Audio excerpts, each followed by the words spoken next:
Good evening, ladies and gentlemen, wherever you are. I don't know which part you are from in this world. We are very excited, thrilled, delighted, and honored to present to you Mr. Julian Francis. This is an initiative from ABUNX. We'll have interesting conversation with Mr. Julian Francis. What a legendary personality he has been. So if I tell you at the very outset, this is Shohag Mustafiz, the host of this session. This is called Leaders Making a Difference in Silence. We'll be talking about the objective of this session. Then, of course, we'll be sharing about a bit of our research and business consulting, ABUNX, which has taken this initiative. And we'll introduce you properly to our guest, Mr. Julian Francis. And finally, we'll get to hear more from him going forward. I hope you're very excited.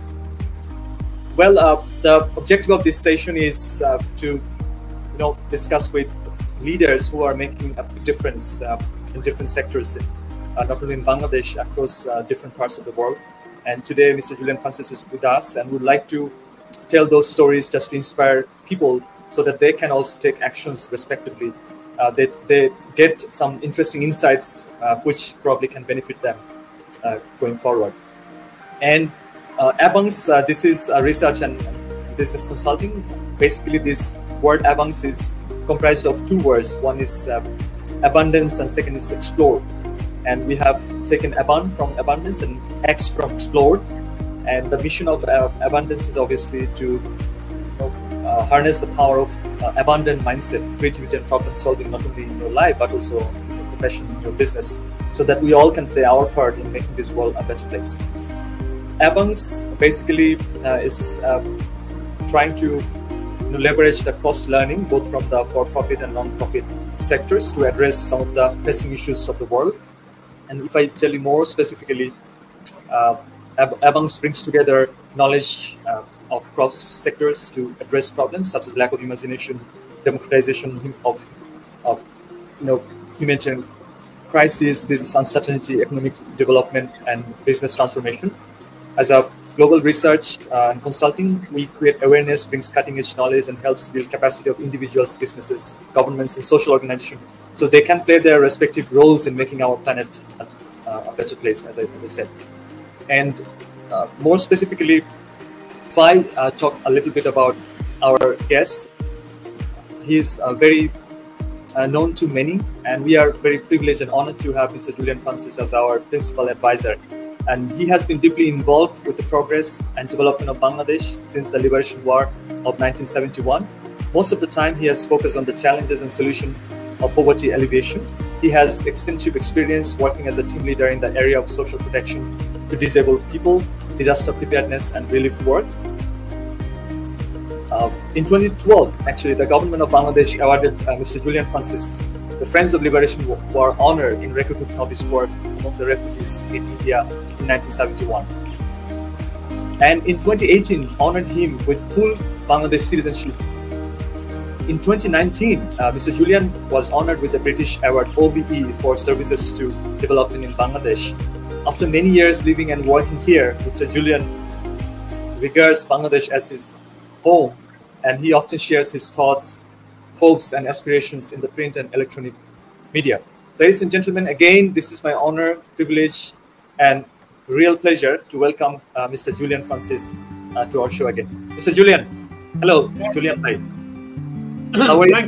Thank you very much. And this is a new experiment for me. I've not been on StreamYard before, but it looks quite good quality picture and so on.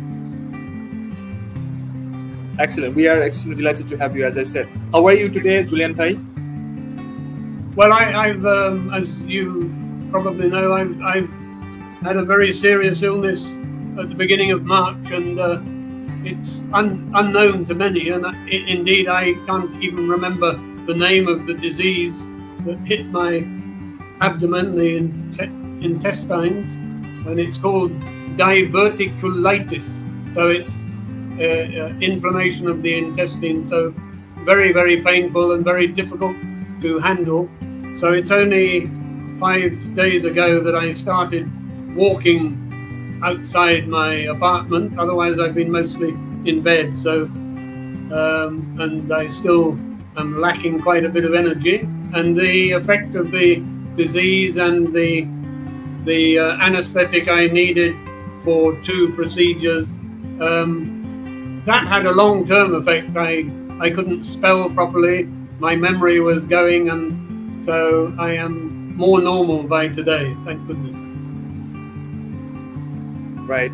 Yeah, we were very sorry to hear about your illness, but the good sign is that you are getting better.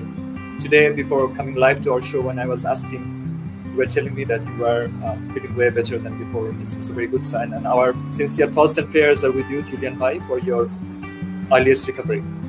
Right. So, the time to join us, despite you are not feeling the best. Julian Bhai, the early days of your stay in Bangladesh, you can share a little bit. Well, really, I had been working in agricultural development project of Oxfam in Bihar from 1968, and my original background is agriculture, animal husbandry particularly, and I had come as a volunteer to the biggest development project Oxfam had ever undertaken anywhere in the world at that time. So after 3 years, when we heard about disturbances in what was East Pakistan, then the influx of refugees immediately after what is now Genocide Day in Bangladesh, March the 25th. So some of us were asked to move from Bihar to Calcutta by Oxfam to see how accurate all the reports were, because Oxfam had been receiving telegrams saying 20,000, 30,000 people coming across the border at one particular crossing, and they thought that the project in the border area the telegram operator might have put an extra 0 by mistake. So we had to verify what the numbers really were, and of course there were many crossing points, and even up to 50,000 a day into Cooch Behar, and 30,000 a day Bongaon, and into the Tripura crossing. So we realized in no time that this is going to be a major disaster, and then of course I got involved and was in administrative charge of a huge refugee relief operation covering about 6 lakh Bangladeshis right round the border area, and it was not until January 1972 that I actually came to Bangladesh. We drove overland from Calcutta mainly to deliver a Land Rover and trailer to whoever was going to work in the new country, Bangladesh. And so that was quite a dramatic journey. So I only spent about a week at that time in Bangladesh because I still had to go back to Calcutta to wind up all the operations there. And of course, all the refugees couldn't come back at a time because that would have been a logistical impossibility. So everything had to be phased carefully in conjunction with the government of India authorities. And so I didn't actually come. I came on a number of visits for Oxfam from Delhi over the years, but it wasn't until 1985 when I came to live and work here for a Canadian organization, CUSA. So I don't have first-hand experience of the immediate development, rehabilitation of Bangladesh, but let us put it this way, that in January 1972 there was a lot of excitement and euphoria.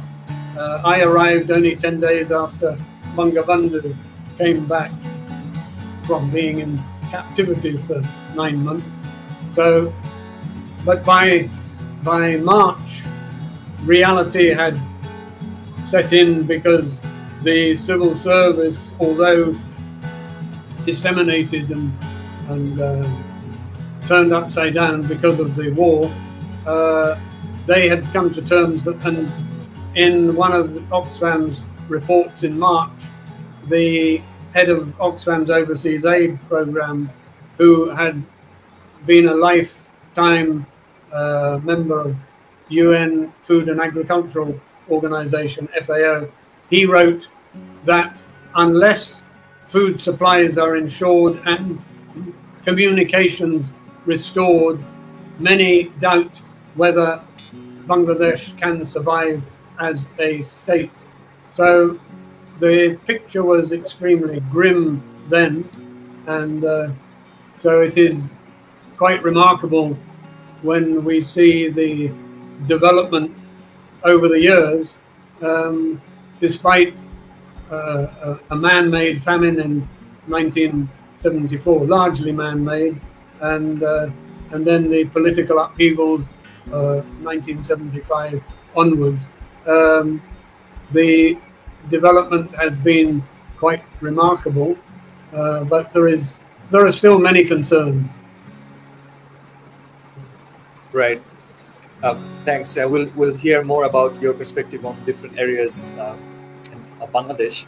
Well, Julian Bhai, we are also aware of the fact that you were an integral part of the BRAC's history, especially at the beginning of their journey, and you were well known to Sir Abed, and many of us know that you were a good friend of Sir Abed. So if you tell us a bit of your association with BRAC and any memory you want to share with us, please. Well, my first memory is quite amusing when you talk about it now, because Abed Bhai, as I knew him, he managed to get out of East Pakistan quite early on, and had quite a journey to get out of East Pakistan and through West Pakistan and Afghanistan, and went to UK, where he had studied. I think he'd been there for about 15 years or so before he came as a chief accountant with Burma Shell and was posted in Chittagong. But then when he was in the UK, he was very much involved in awareness raising and fundraising, and he shuttled back to the refugee camps and so on. And then one day, early February probably, after I had come back from Dhaka, the office messenger came to my room and said, there is a Bangladeshi gentleman who is asking for you. So I went to meet him, and he was this was winter Kolkata, but not so cold, but he was in a very smart suit and tie, and he identified himself and said, Oxfam has authorized you to hand over some money to me. Well, I had not received any telegram or telex, and therefore I asked him to prove his identity, and he showed his British passport, and I said, well, you'll have to come back tomorrow until I get authorization. And so by the next day, I had authorization to hand over 3 lakh rupees to him. So he was all in Calcutta buying equipment that wasn't available in Dhaka for the first rehabilitation work that BRAC got involved with, and then Oxfam was one of the early official donors of BRAC in the early years, and when from the beginning, Abed Bhai was always looking for the possibility of income generation for the organization. And so because the education side of everything was important, he had identified that they needed their own printing press at an early time. So Oxfam had granted money, I think it was probably in 1974, for BRAC's first printing press. But then when I was with CUSO in the 1980s, then CUSO was actually or is still a volunteer sending organization, a bit like Peace Corps or VSO. And so in the 1980s, then we were talking to BRAC to try and identify quite sophisticated volunteers, plant breeding or animal husbandry, senior volunteers, people who were already qualified both academically and work-wise. So I traveled in different parts of the country with BRAC field staff to identify where we might have a bee expert for honey making, or an animal husbandry expert, or maybe we had a veterinary position. But all those sophisticated positions didn't go ahead because CUSO suffered financial problems, and in fact by 1992 phased their office out of Bangladesh. But then I came back again in 1998 with the Red Cross, and then later with EU and British aid funded development projects, and I've for a long time I've written about my experiences, but I was also often writing by invitation about 1971, and Abid Bhai would always keep in touch with my writing, and if we met, well, I was still writing, and I said, well, how can I write the same story in December each year, or January each year, or March each year, or August each year? He said, no, you have to keep writing, keep repeating, get it translated into Bangla, because people must know the correct history of Bangladesh, and some people, rightly or wrongly, will listen to a Bideshi voice. So he was always encouraging me to write more and more. And the other thing was, when I was visiting BRAC work at any time, he would always want to talk to me. What did you see? And he said, I don't want to hear what is good. I want to hear what you think BRAC could do better. So maybe I might say, well, I didn't see, I'm talking about in the 80s or early 90s, I didn't see hardly any women field staff.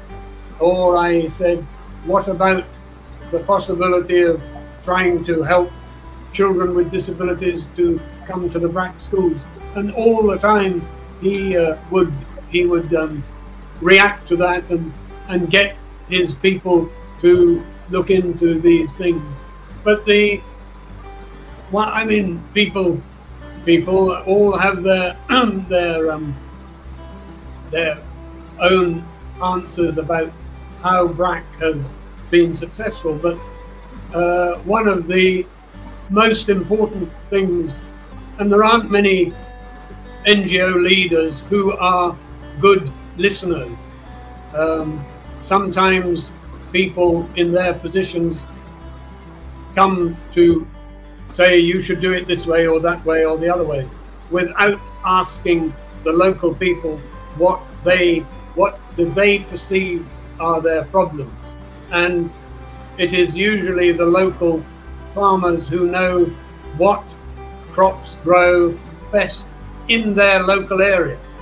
And so he was always somebody who would listen and would try to pass that habit onto his own staff, and so that would be what I remember most about Bhai, about being. It's very important to be a good listener. I found in my own way working in India exactly the same, because you needed to listen to local people, and I would often say in Hindi that I regard my help purda kapichane, behind the curtain. I can help behind the curtain, but it's the local people who are doing the work. So that has been something I learned from him, not only from him, but very much from him, about being a good listener and encouraging people to do this or that, or try this, try that. And excuse me a minute. Sure. And also he would encourage everybody else to try and do the same. So from an early day, he, unlike many organizations, he wanted to keep a good record of any failures, because we must learn from our mistakes, he would say. And so the mistakes by the monitoring and evaluation side of BRAC were extremely important to document those mistakes and ensure that other NGOs didn't make the same mistakes. Right. Yeah.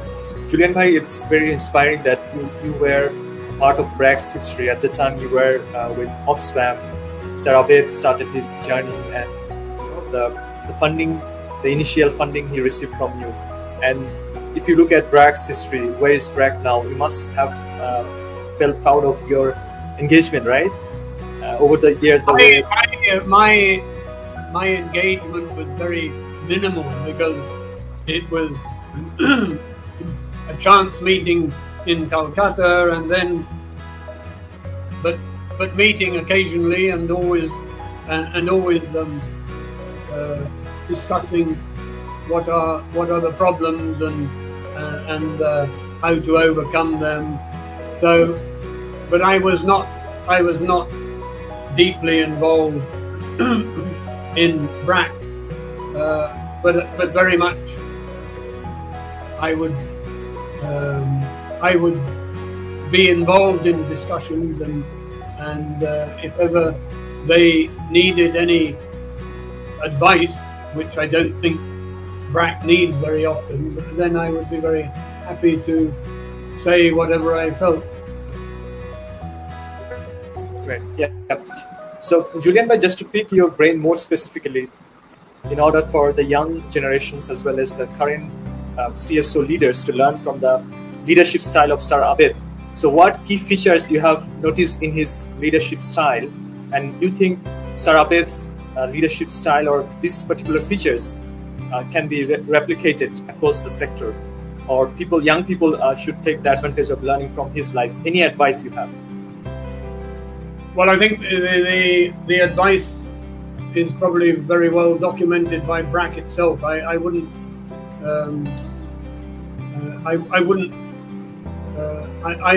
He and I had the same attitude that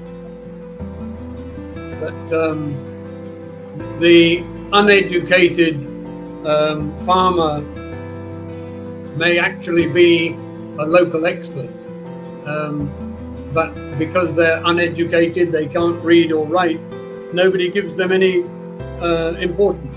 That is a great mistake. One of the things, as an example, not necessarily connected to BRAC, but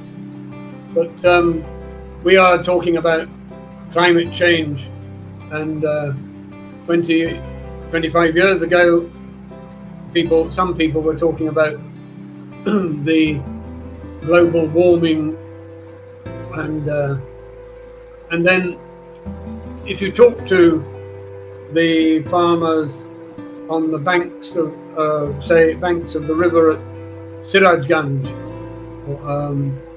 they would tell us 25 years ago that every year, maybe 2 months before the onset of the monsoon, the rivers would start rising a little bit, and that would be because the beginning of the snow melting in the Himalayas. And farmers were saying that, and I'm talking about 25 years ago, that they had noticed that the river had started rising, albeit a small amount, 2 or 3 days or 1 or 2 days earlier each year. That meant that the snow was melting earlier. So, but people were not using that evidence to say, yes, climate is changing and global warming is here now, but because they were illiterate, uneducated people, who's going to listen to them? Yeah, very, very insightful. Thank you. Julian Bhai, so now moving on, we are very honored that you are a fellow Bangladeshi. And would you please tell us a bit of that mystery? What made you a fellow Bangladeshi and the recognition you received from the government of Bangladesh? Well, I mean, the recognition which you mentioned earlier, the Friends of Liberation War Honour, was quite a remarkable arrangement that the government had made to honour foreigners who had assisted in some way in 1971. They were politicians and media people, humanitarian workers, and some of the Indian army soldiers. Most of the awards were made posthumously to people who were no longer alive. So then their descendants, their sons or daughters or widows, would come to receive the award, and the government paid for all the airfares and hotel accommodation from all over the world. My name was put forward, and then later on, organisationally, Oxfam name was also put forward together with other organisations like ICRC and BBC and All India Radio, I think. So that was, we were in the first batch of about 80 people in March 2012, I think, about 2012. So 10 years ago, on the 26th of March, we were all out in Shava early in the morning to participate in the ceremony there, and then over 4 days we had different programs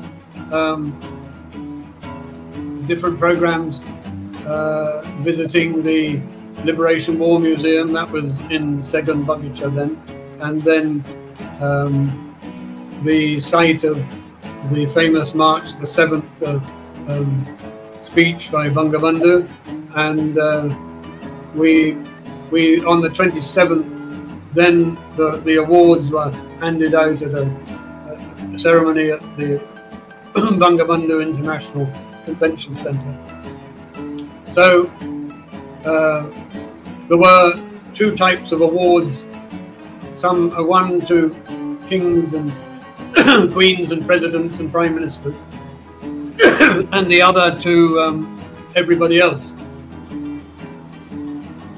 And so we had the son of President Tito in 1971 was president of Yugoslavia. And so his son came to receive the award in his father's memory, and then various sons of American senators who had campaigned against American arms to Pakistan. So those sort of people were honoured, and it was really quite an emotional time, and sharing of stories and histories. And in my batch was also the famous Father Tim, who had been involved in the 1970 cyclone relief, and then had stayed on during 1971, and so we had a remarkable time then, and had very informal and formal dinners and meetings with the Prime Minister and other ministers, and then later on, who actually put my name forward as to be honoured with citizenship. It's difficult to pinpoint, but let's say a group. So that was a very nice ceremony, very honoured. I was told I was only the 7th. We are also very honoured to have you as a fellow Bangladeshi. And yeah, right. And so you can see Julian Bhai. So Julian Bhai, since he belongs to us, he really loves being called Bhai. So sorry for the interruption. Go ahead. So basically, another interesting aspect was when I came here in January 1972, and we were staying in the Urbani Hotel, but all the NGO type people like CARE Bangladesh, they were already established from before. They were in houses and offices in Dhanmondi. So in Dhanmondi, at one point, I took a rickshaw, and without thinking, I said something in Hindi. And the rickshawala got off his rickshaw and told me that is not allowed. You cannot speak Urdu in Bangladesh. So then when I went to the Prime Minister's residence for the citizenship, it was quite informal. People were introducing, and somebody said, Madam Julian Bhai also speaks Hindi. Oh, you speak Hindi? And so I said, yeah, Hindi nahi bolega to kam kaisa chalega, ye baat hai. So then she was laughing like anything, and so that was a complete contrast from being scolded by the rickshawwala. And then, of course, we had a discussion. We were sitting, Prime Minister, one chair, and me next to her, and above us the big painting of Bangabandhu. So then I was able to tell her about meeting her father in January 1972. So yeah, I was told I was the 7th foreigner to receive full citizenship. Other people have got honorary citizenship. And of the 7 at that time, only 4 were still alive, and the other 3 women.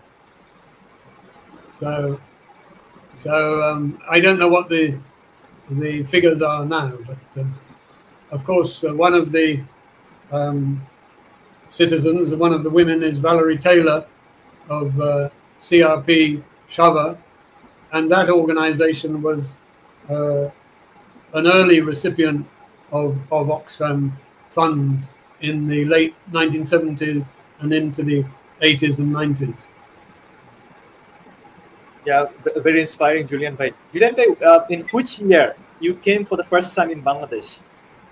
Well, no, as I said, that was when I was driving overland, delivering a Land Rover for the future country director, who hadn't been officially contracted then, because he was having an argument with the Oxfam head office, and he was a Roman Catholic brother, French Canadian, Raymond Conwaye, who had worked as a teacher in East Pakistan from 1958 to 1965. So he knew Bangladesh very well. He had just joined the Eastern India office of Oxfam in the beginning of 1971. And in those days, the Eastern India office of Oxfam covered East Pakistan as well. So, but now he was going to be the obvious choice to be the first country director in Bangladesh. He was fluent in Bangla. He could sing Tagore songs. He preferred life wearing a lungi. So the only problem perhaps he had was he was a very heavy smoker. But he would tell, he was telling Oxfam at that time, before he signed any contract, that you can give your relief supplies to Mother Teresa or Caritas or CARE. I want to use Oxfam money to support young Bangladeshis with vision. Can you spare me a moment? I must get a cough lozenge. Yes, yes, please.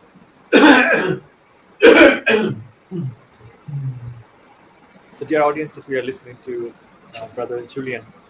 He is one of the fellow Bangladeshi citizens. What a remarkable story this gentleman has. He was touching base how he started his journey in Bangladesh. He was also associated with the history of BRAC. And now he's telling about his perspective. Here we go. Julian Bhai is back. Julian Bhai, yes, please continue.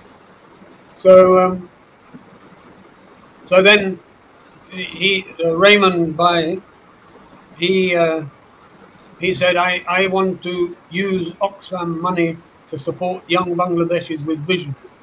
So that is how the first grants made by Oxfam, they gave £250,000 to CARE for helping with a village house rebuilding program.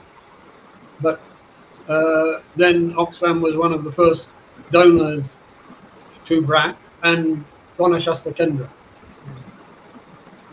Wow.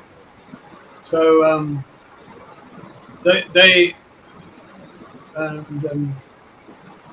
and being a bit of a school teacher, he would sometimes lecture even Abid Bhai and Zafrullah, but they very much appreciated the support at that time. Sure. Right. So, Julian Bhai, we are shifting the focus a little bit. Would you please advise us from your perspective, what are the key development challenges in Bangladesh? Because you were in the early days, in 70s in Bangladesh. Since then, you have been on and off like for a long period of time in Bangladesh. So what are the key development issues you see we should be aware of, and how Bangladesh can achieve the sustainable development goals? Any specific advice you have for the young people, the government, private sectors, as well as CSOs, in order for them to play their part in helping make a prosperous, happy Bangladesh? I know a lot of questions, but yeah, and I don't have all the answers, because I have not been doing a huge amount of field work for some time, and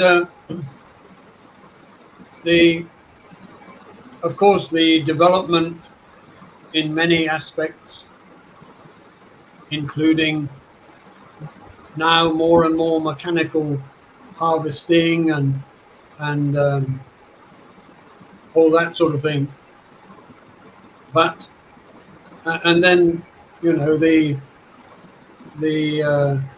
gross national product going in positive trend remarkably, even during the coronavirus pandemic time.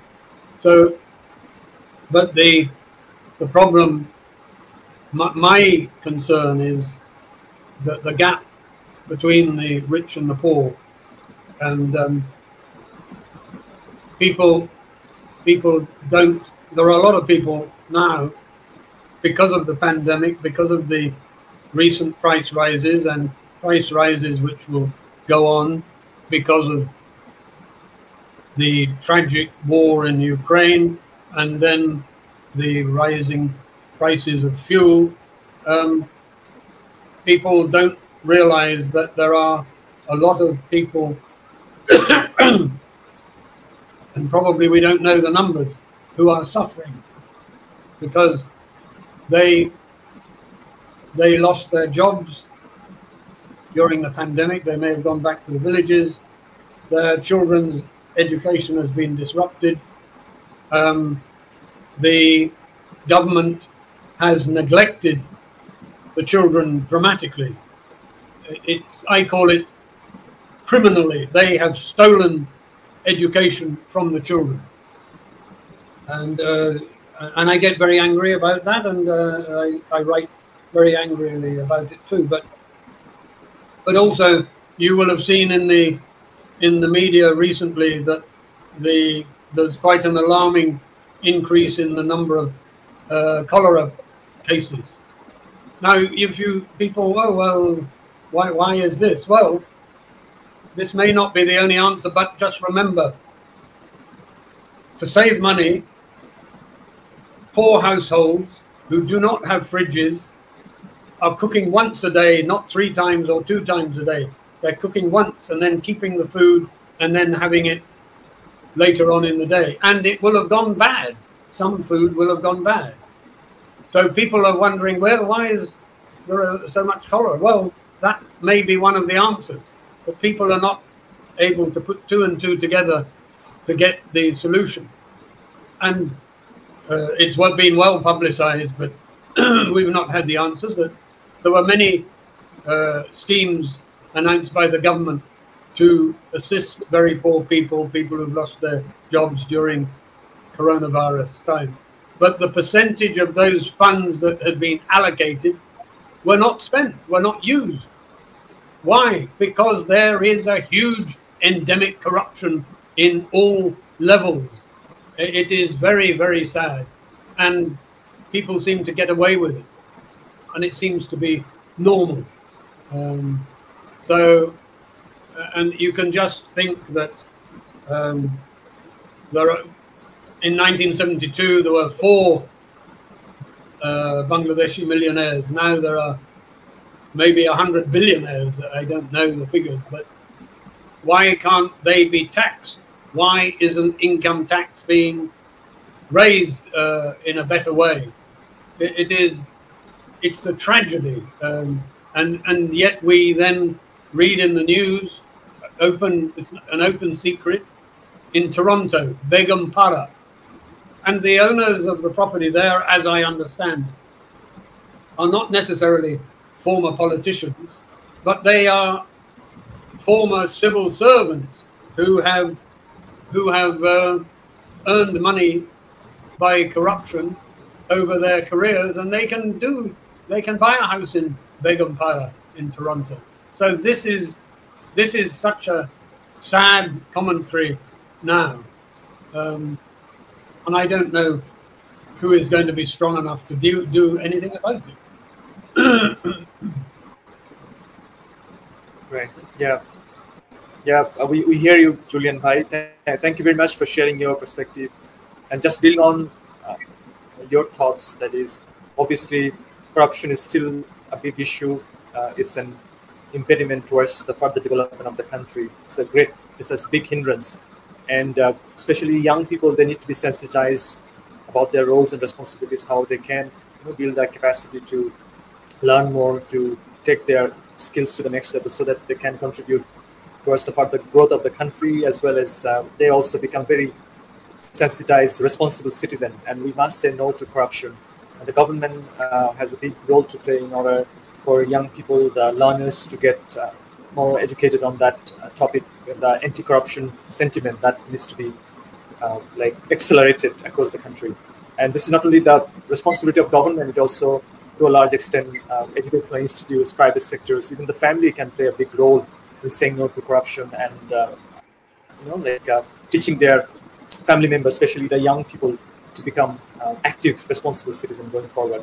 So, Julian Bhai, I was really enjoying to the fullest. It has been a great honor and pleasure to learn from you directly, to hear from your experience being in Bangladesh, and wish we could continue discussing for hours after hours, but we have to conclude the session in a few minutes' time. But before we end the session, do you have any specific advice for the young people so that they can play their respective roles, and also they can prepare themselves for the upcoming challenging world in a way that they help towards the growth of Bangladesh become a sustainable, inclusive, and resilient country, and they also, in the process, they also become successful. Any specific advice? No, there are some. I mean, young people that I meet, very talented, and I may be in a seminar or something, and then I, when in terms of also reflecting what I said about illiterate villagers who can be experts. So I sometimes say that in this room, in this seminar room of 40 people, I can guarantee that I am the least qualified of all of you, because I don't have a PhD, I don't have a degree, I have a diploma in agriculture. That's not a degree, but I have a QBE. And then everybody says, what's he talking about? So QBE is not OBE that came from British government, but QBE, qualified by experience, because now we are reflecting on 50 years of Bangladesh. Another outstanding NGO that Oxfam were involved at the beginning of that NGO, which is now known as the Barefoot College in Rajasthan. It was started as Social Work and Research Centre. So I'm reflecting on all those connections, all about 50 years old. And I think it's very important that the young people, whether they have been largely educated abroad or here, that everybody must know the true history of how this country was formed. It wasn't just formed because of 1971. It goes back much earlier, and it's related to language and culture and so on. So it is very important that children are educated as much as possible in the true history, because over the years some of the history books have been wrongly rewritten, and so that was most unfortunate. But I think it's I think when very soon after Bangabandhu had returned, he reminded the civil servants then, remember that you are not masters of the people, you are servants of the people. And often I quote Bangabandhu, when I'm writing something critical, I remind what the father of the nation said in mid-January 1972. So that needs reminding as well. And even he was very furious with corruption of relief supplies. And at one point because there were a lot of stolen relief supplies, stolen blankets, and they were being sold in the markets in Dhaka, well, and in Calcutta as well. And then at one point, in a public meeting, he said, "Where's my blanket?" So it registered with him that, well, he tried to do something about it right at the beginning. But so that's when I'm critical about corruption, which I have been in a number of articles, I've always quoted him at the beginning of my article, which protects me in a way. That's